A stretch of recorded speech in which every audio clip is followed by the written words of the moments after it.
Bismillahirrahmanirrahim. Qalu rabbi shrah li sadri wa yassir li amri wahlul uqdatam min lisani yafqahu qawli. Assalamu alaikum, my dear students. Today, once again, we are here to continue our studies from where it was left, and we are doing chapter number 10, changing circuits. We have the learning objectives in front of us. The learning objectives, what we are going to achieve by the end of this lesson, or by the end of this chapter, is we are going to learn some very important things.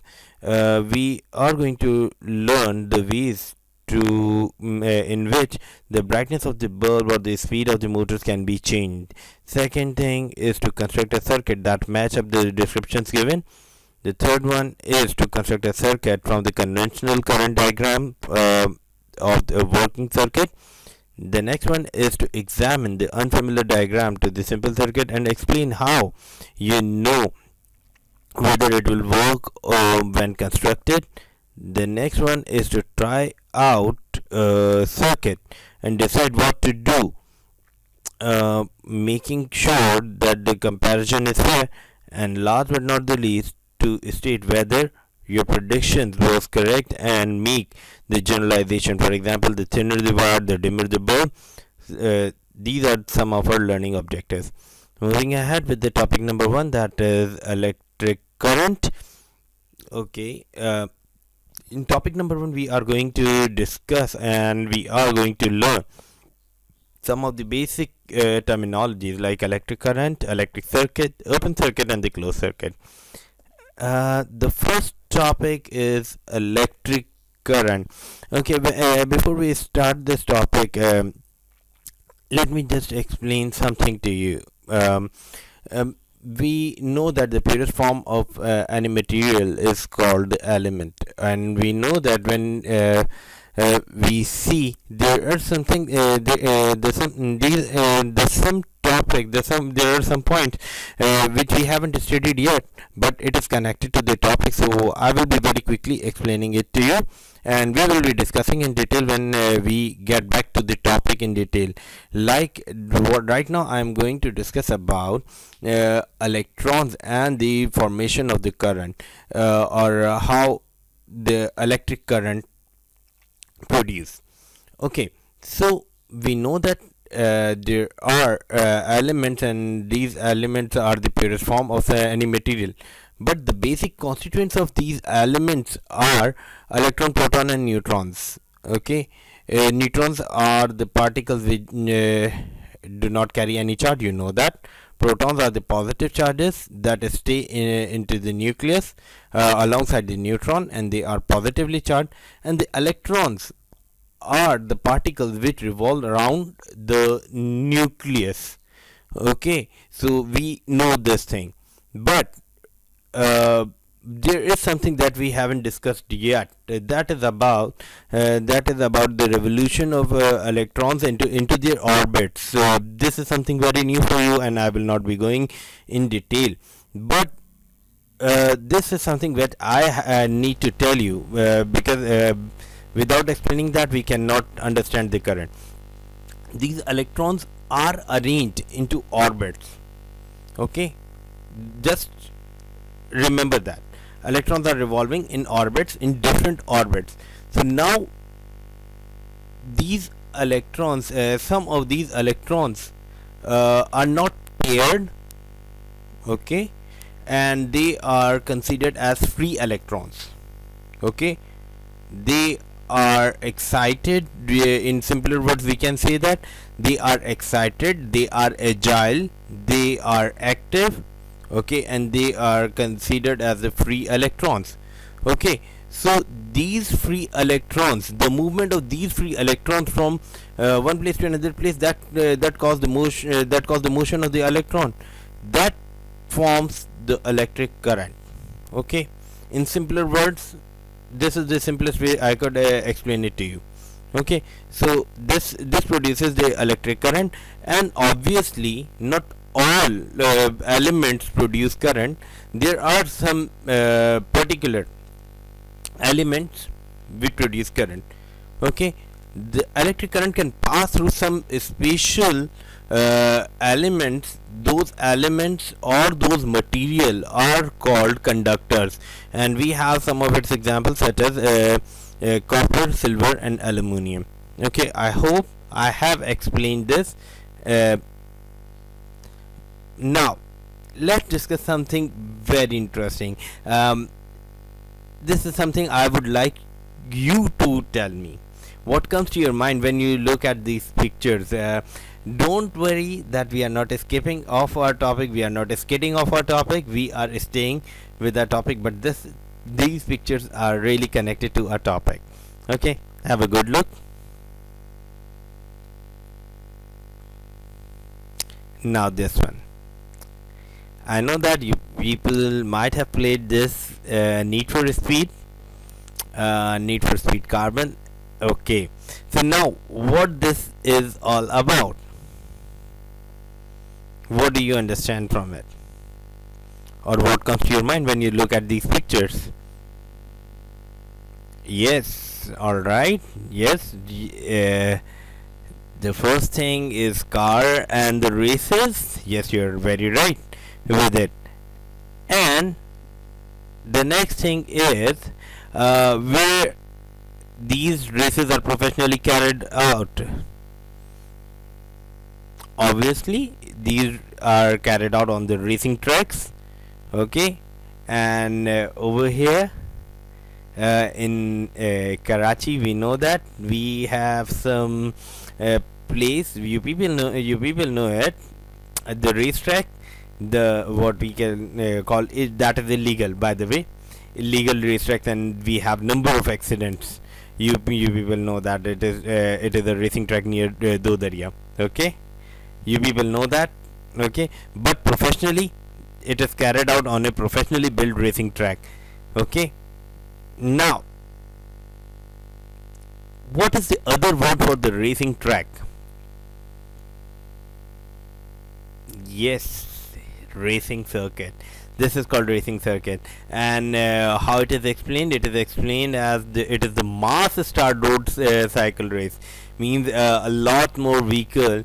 All of the participants are starting from the very same point, and all of them are starting at the same point. So mass start. There are some other words starting with the mass, like mass communication means communicating with a lot more people than mass transit. You people would have heard that there are some mass transit projects which are being constructed in Karachi, like Green Line. You know that. So mass transit or mass transport. So mass means for a lot of, or in quantity, in bulk. So a lot more vehicles are starting from the very same point. It consists of the several laps. Yes, several cycles of the racing track or racing arena or racing circuit, of a closed circuit. Over here this word is important. Now over here the word circuit, we have the word circuit. Let's just discuss it a bit more. The proper definition of a circuit is it is roughly a circular or route or the movement that starts and finishes at the same point. So circuit is something that is closed and is starting and finishing at the same point. Like we start from here. Remember that we had race. We had race when we were trying to have when we were trying to find out the average speed of our class. So remember that we started at the corner of our basketball new basketball court and started running all the way around. Okay, and then we finished at the same point. So that can be called as a racing circuit. Okay, so now you understand the circuit. Circuit is a closed path. Okay, now over here there is another thing that I would like to explore from you. I'm sharing a few pictures from you, and I would like you to tell me a general one common name. What comes to your mind? Obviously, we know that this picture is a square. Okay, Over here we have two pictures. It is a rectangle and a circle. This one is over. Yes, all of them are two-dimensional diagrams. We once again discussed this topic in our last chapter that we were doing. Okay, when we were finding the area, so we discussed that the area and the volume sort of thing. So two-dimensional diagrams have got the area, and the three-dimensional have got the volume. Okay, so but these diagrams, all of them are closed diagrams because we cannot see the ends of it. The ends, the starting point and the closing point are at the two different are two different points. Okay, but these are all closed. Okay, so the closed diagrams are like this. So now I need to bring you to the point that the closed is something which is complete.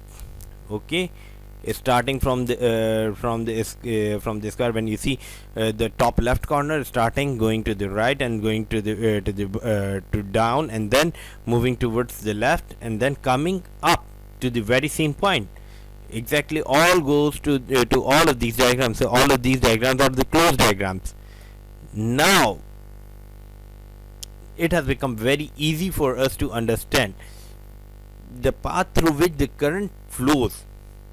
If it is closed, now you understand what I mean by the closed. It means the end is not open. It is called the closed circuit. Now if you can see, the one wire is connected to the positive terminal of the battery, and then the filament is there that is connected. The other end of the filament, the wire is coming off the bulb and connected to the battery again. Now it is a closed circuit. And if you can see, then when we have the closed circuit, the bulb is lighting up. Okay, then the open circuit, if the path through which the electric current passes is broken, is incomplete, it means that the circuit is incomplete and it is called open circuit. Now you can see the positive terminal of the battery is connected to the bulb, passing through the filament, and then when it coming off, the negative wire is broken in between. Okay, so the circuit is not complete, incomplete circuit. Now it is called the open circuit. Okay, let's do some activity. Okay, what do we have here? We have think about it activity on page number 185 of the book. Okay, let's just explain the circuit or what we have in front of us. We have a battery. The red wire is connected with the positive terminal of the battery and then coming to the switch number 1. The other end of the switch is connected with the bulb number 1. Then the other end of the bulb is connected with the switch number 2. The second end of the switch number 2 is connected with the bulb number 2, and the end of the bulb is connected directly to the battery. Okay, over here we have both switches open. Open means incomplete. Okay, when the both ends are open, when the both switches are open, so what do you think? Is this open circuit or closed circuit? Is the circuit complete or incomplete? Yes, you are right. The circuit is incomplete. Will the bulb number 1 lit up? Obviously, when the current is not passing through switch number 1, not passing through switch number 2, so bulb number 1 is not lighting and the bulb number 2 is not lighting. Close switch number 1 and we close switch number 2 means we are completing the circuit. When we complete the circuit, it means that the circuit is closed. Okay, all right. Now the electric current is passing from the electric current is passing through the switch number 1, reaches to bulb number 1, then it passed through switch number 2 to bulb number 2, and then it is going back to the battery. So the circuit is complete. The both bulb number 1, will the bulb number 1 lit up? What do you say? Yes, the bulb number 1 will lit up. Will bulb number 2 lit up? Yes, you're right. The bulb number 2 will lit up. Let's consider the third condition. In this condition, we open switch number 1. Open means incomplete. Okay, when we open the switch number 1, now we have broken the circuit. The circuit is incomplete. Current is not passing through. When the current is not allowed to pass through switch number 1, it will not be going through bulb number 1, although the switch number 2 is closed. But when the current is not coming off the switch number 1, then no current will be passed through to the electrical circuit after switch number 1. So circuit is open or closed? Yes, circuit is incomplete, it is open. When the circuit is incomplete, will bulb number 1 light up? Obviously no. And will bulb number 2 light up? Obviously it will not light up. Let's do one thing. We are going to do switch number 1, we are going to close it, and we are going to open, means incomplete, or the switch number 2. Now current is passing through switch number 1, passing through bulb, but it is not going through switch number 2, means after switch number 2 the current is not allowed to pass, means the circuit is broken, circuit is incomplete. When the circuit is incomplete, so now will bulb number 1 light up? No. Even the current is passing through bulb number 1, but it is not reaching to the battery. That's why the circuit is incomplete and the bulb number 1 will not light up, and bulb number 2 will not light up. Okay, that was an interesting activity, isn't it? Now come to the last topic, that is the key points. The path through which the electrical current flows is called the electrical circuit. Electric current can only pass through the closed circuit, which are continuous or unbroken path from by an energy source other than the circuit components. Then a current with the gap is called the open circuit. Electric current will not flow through the open circuit. A switch is used to close or open an electric circuit. Over here we are done with the topic number 1, and I hope you have understood it. If there is any question in your mind, you can ask me. Jazakallah.